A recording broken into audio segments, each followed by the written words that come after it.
लेकिन इन लोगों की कंडीशन आज ऐसी है कि वर्कलोड बहुत ज़्यादा है, सोशल लाइफ तो इन लोगों की ख़त्म सी हो गई है, वीकली ऑफ इन लोग को मिलता नहीं है, सैलरी बहुत कम है और जिसके लिए 24 घंटा काम करते हैं वही इन्हें 10-12 गाली सुनाता है बाद में। हेलो दोस्तों, भारत में बहुत सारे डिपार्टमेंट हैं, लेकिन पुलिस डिपार्टमेंट को लेकर के लोगों में अलग ही मिथ और कंसेप्शन यानी कि नाराजगी रहती है। पुलिस को देख करके लोग सेफ फील करने की बजाय इंडिया में लोग घबराते हैं। अगर कहीं पुलिस खड़ी है और आपके सामने या आपके पास कोई दूसरा रास्ता मौजूद है तो आप दूसरा रास्ता ही चुनते हैं। तो इन सब के पीछे कारण क्या है? अब ऐसा तो नहीं है कि सारे करप्ट लोगों ने पुलिस सिस्टम को ही ज्वाइन कर लिया हो। हालांकि अगर आप गूगल पर सर्च करें कि बिगेस्ट स्कैम इन इंडिया तो आपको शायद ज़्यादा से ज़्यादा डिपार्टमेंट मिलेंगे, पर शायद ही कोई आपको पुलिस डिपार्टमेंट का केस मिलेगा। एक आम पुलिस वाले को 12 से 16 घंटे काम करना पड़ता है बिना किसी भी वीक ऑफ या फिर ओवर टाइम के। पुलिस एक्ट 1861 के अकॉर्डिंग एक पुलिस वाले को 24 घंटे अपनी जॉब पर मौजूद रहना होता है जहां पर वह पोस्टेड है। अपनी जॉब पर हम लोगों के लिए दिवाली, होली, रक्षाबंधन एक फेस्टिवल होता है, लेकिन इन लोगों के लिए वही फेस्टिवल 2 या 4 दिन बाद होता है या फिर होता ही नहीं है। साल 1947 से लेकर के आज तक 34,844 पुलिस पर्सनल, चाहे वह सेंट्रल में हो या वह स्टेट में हो, कि इन लोगों की ऑन ड्यूटी डेथ हुई है।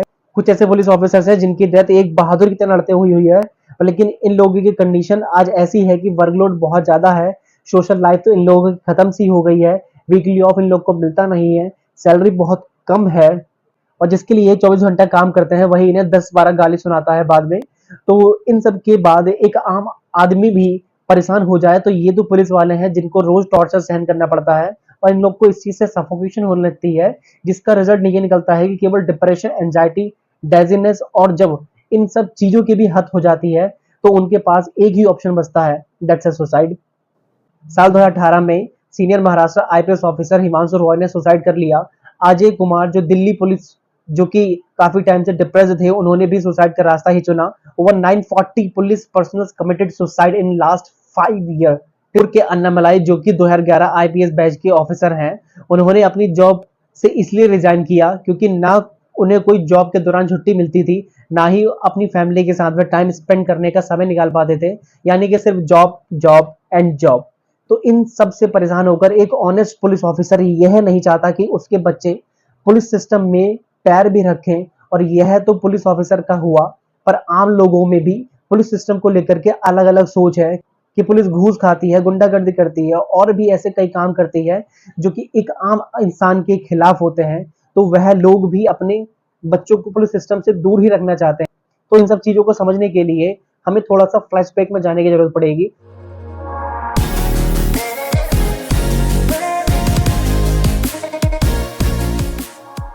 जब पहली बार साल 1857 में ब्रिटिश सरकार के खिलाफ इंडियंस ने क्रांति करी तो इन ब्रिटिशर्स के सामने बहुत बड़ा चैलेंज था कि ये इंसिडेंट दोबारा न रिपीट हो जाए।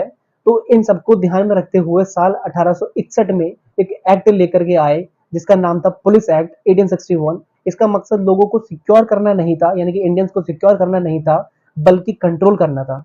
ब्रिटिशर्स को इंडियन यानी कि हम लोग से बचना था, क्योंकि ब्रिटिशर्स सिर्फ इसी बात से डरते थे हमेशा कि अगर इंडिया की 371 लाख पॉपुलेशन अगर एकता में आ गई तो हम एक ब्रिटिशर्स जो कि हम लोगों को चुटकियों में खत्म कर देंगे या निपटा देंगे। और यह एक्ट अगर इतना ही अच्छा होता तो सबसे पहले वह इसी ब्रिटेन में लागू क्यों नहीं करते, हमारे इंडिया में ही क्यों लागू करा।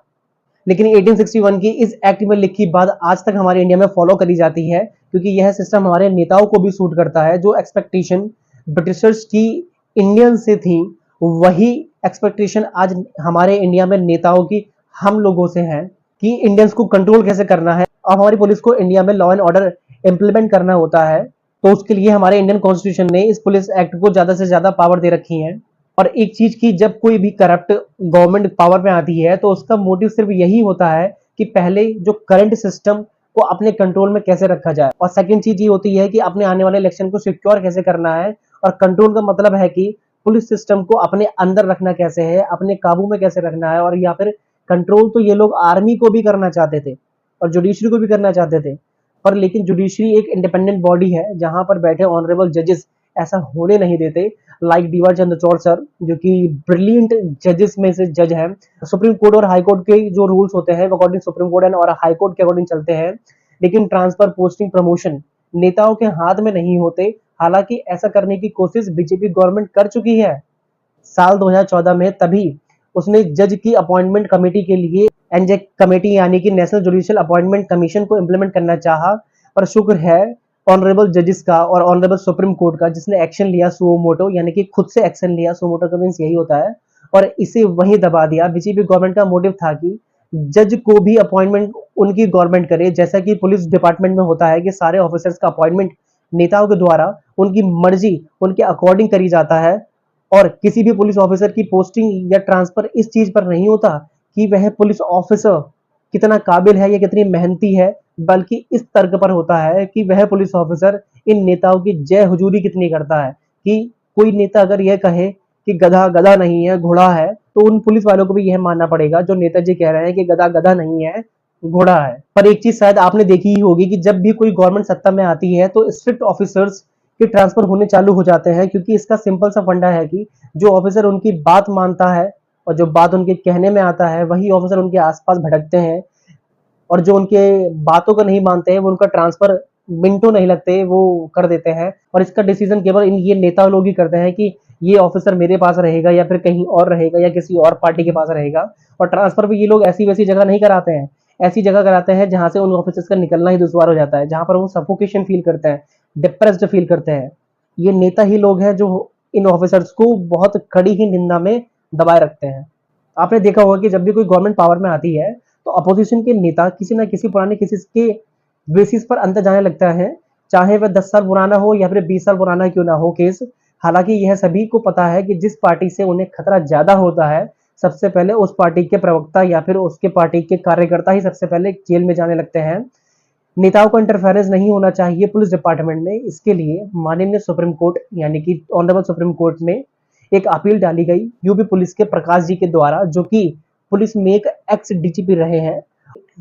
सुप्रीम कोर्ट ने उस अपील को एक्सेप्ट भी करा, वह केस जीते भी। साल 2006 22 सितंबर को सुप्रीम कोर्ट ने वर्डिक्ट दिया कि जितनी भी पॉलिटिकल पार्टी हैं उनका इंटरफेरेंस नहीं होना चाहिए इस पुलिस डिपार्टमेंट में, और सारे स्टेट को इंस्ट्रक्शन भी दिए गए फॉलो करने के लिए। हालांकि ऑन पेपर तो मजबूरी में सब लोगों ने फॉलो करा, लेकिन ग्राउंड पर क्या हुआ आज आप भी जानते हैं। फिर ऑनरेबल सुप्रीम कोर्ट ने एक मॉनिटरिंग कमेटी बनाई जिसको लीड करा गया ऑनरेबल जस्टिस थॉमस जी के द्वारा। यानी किसी भी गवर्नमेंट ने इसे माना ही नहीं, और चाहे तो स्टेट गवर्नमेंट इसे आज भी और कभी भी लागू कर सकती है, क्योंकि पुलिस जो कि एक स्टेट लिस्ट का सब्जेक्ट है, हमारे कॉन्स्टिट्यूशन में 3 list, union list, state list and concurrent list. और मेन बात तो यह भी है कि हम भी नहीं चाहते कि यह कमेटी लागू हो, और वो इसलिए नहीं करते क्योंकि नेता लिखते और कहते तो है कि मैं समाज की सेवा करूंगा, पर यह फेसबुक और ट्विटर और व्हाट्सएप इंस्टाग्राम जैसे सोशल मीडिया पर ही लिखने में अच्छा लगता है। रियल लाइफ में इसका कोई भी सेंस नहीं है। आप यह जानते ही होंगे कि वह लोग पॉलिटिक्स ज्वाइन करते हैं पावर के लिए, और कौन चाहेगा कि उनके हाथ से इतनी प्रोमिनेंट पावर जाए। और दोस्तों यह हम ही हैं जो इनसे ऐसा करवा सकते हैं कि जब इनका पार्टी का मैनिफेस्टो निकलता है, जैसे कि अभी बीजेपी का पार्टी का मैनिफेस्टो निकला, कांग्रेस का निकला और बीएसपी का निकला, भाजपा का निकला, ऐसे ही कई पार्टी के जितनी भी नेशनल पार्टी है उन सभी का मैनिफेस्टो निकलता है, तो इसे उस टाइम एक एफिडेविट इन लोग से साइन करवा लेना चाहिए कि मैनिफेस्टो में जो भी आपके द्वारा या आपके पार्टी के द्वारा लिखा गया है वह आने वाले 5 सालों के दौरान आप जीत जाएंगे तो वह लागू होगा ही होगा। और इस मैनिफेस्टो में जितनी भी चीजें लिखी रहेंगी वह उन लोग को फॉलो ही करनी पड़ेंगी। और आपने देखा होगा कि जो सिस्टम सही चल रहा होगा, अगर ये नेता अपना हाथ उसमें डाल देते हैं या अपना हाथ उसमें घुसेड़ देते हैं, तो उस सिस्टम की मदर सिस्टम होना तय ही है। यानी कि उस पूरे सिस्टम का बुरा टाइम कब चालू हो गया उन्हें भी नहीं पता होता है। और अगर हम कांस्टेबल की बात करें तो एक नया रिक्रूट कांस्टेबल यानी कि 1 से 4 साल तक की सर्विस एक्सपीरियंस वाला एक कांस्टेबल की सैलरी होती है लगभग 28,000 के आसपास, और वही 5 से 9 साल वाले कांस्टेबल के एक्सपीरियंस के हिसाब से एक सैलरी होती है 35,000 के आसपास। इसी सैलरी में से जब एक कांस्टेबल अपने घर से निकलता है तो उसके ना चाहते हुए भी 250 से 300 रुपए खर्च हो ही जाते हैं। और जो कांस्टेबल या फिर होमगार्ड किसी बड़े ऑफिसर यानी कि आईएएस आईपीएस के लोगों के घर की सिक्योरिटी में लगे होते हैं, तो उन्हें कभी कभी अपनी जेब से ऑफिसर्स के काम के लिए पैसे देने पड़ जाते हैं, और शायद ही उनका रिइंबर्समेंट कभी होता हो, और शायद ही उस अधिकारी से उन्हें वे पैसे मिलते हो। मैंने तो देखा नहीं, जितने मैंने इन कांस्टेबल और होमगार्ड से बात करी है, तो उन लोगों को जो पैसा वो उनके काम के लिए जो खर्च करते हैं वो उन्हें दोबारा मिलता ही नहीं है।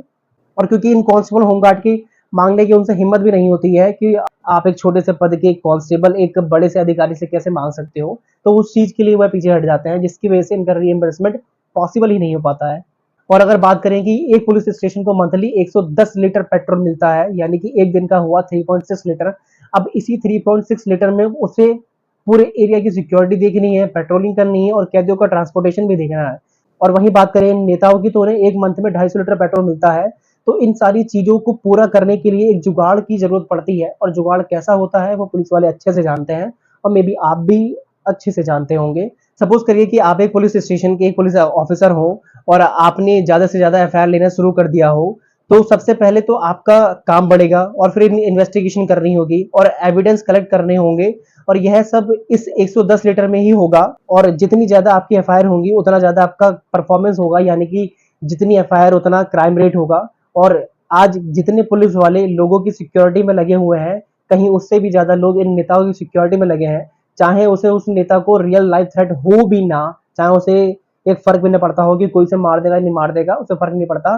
पर कहीं कहीं तो ऐसा है कि चलो नेताओं की सिक्योरिटी रही वह अलग हो गई, पर कुछ ऐसे कांस्टेबल या फिर बहुत सारे ऐसे कांस्टेबल और होमगार्ड्स हैं जो कि इन नेताओं की बीवियों और बच्चों का रख रखाव करते हैं, कि अगर मैन साहब को अगर बाजार छोड़ने जाना है तो वह कांस्टेबल जाएगा, और अगर उनके बच्चों को लेकर के आना है तो वह कांस्टेबल लेकर के आएगा। और मान लीजिए कि इन कांस्टेबल इन होमगार्ड्स की इस पोजीशन इन मजदूरों से भी बुरा हाल कर दिया है इन कांस्टेबल का। सॉल्यूशंस केवल इनके यही है, सिस्टम को सही करने में हम और आप भी शामिल हो, क्योंकि अपनी जात को देखकर किसी को वोट नहीं देना चाहिए। वह केवल क्योंकि उसके बाद क्या होगा कि 5 साल तक तो केवल आप उसे जानोगे, पर लेकिन 5 साल के बाद वो जानेगा कि केवल 1 या 2 महीने के बीच में जब उसके इलेक्शन का टाइम होता है, उसके बाद नेता अपनी जनता को भूल जाए, ये बहुत लाज़मी है। तो अपना कीमती वोट उसको दें जो एक्चुअल में कुछ काम कर सकता है आपके लिए। किसी ऐरे गहरे नत्थु गहरे को अपना वोट नहीं देना चाहिए। सबसे पहले उसकी क्वालिटी को चेक करना चाहिए कि एक्चुअल में वह हमारे लिए क्या कर सकता है। किसी अंगूठा छाप व्यक्ति को वोट ना देना चाहिए। Thank you so much. मिलते हैं नए वीडियो में। Thank you.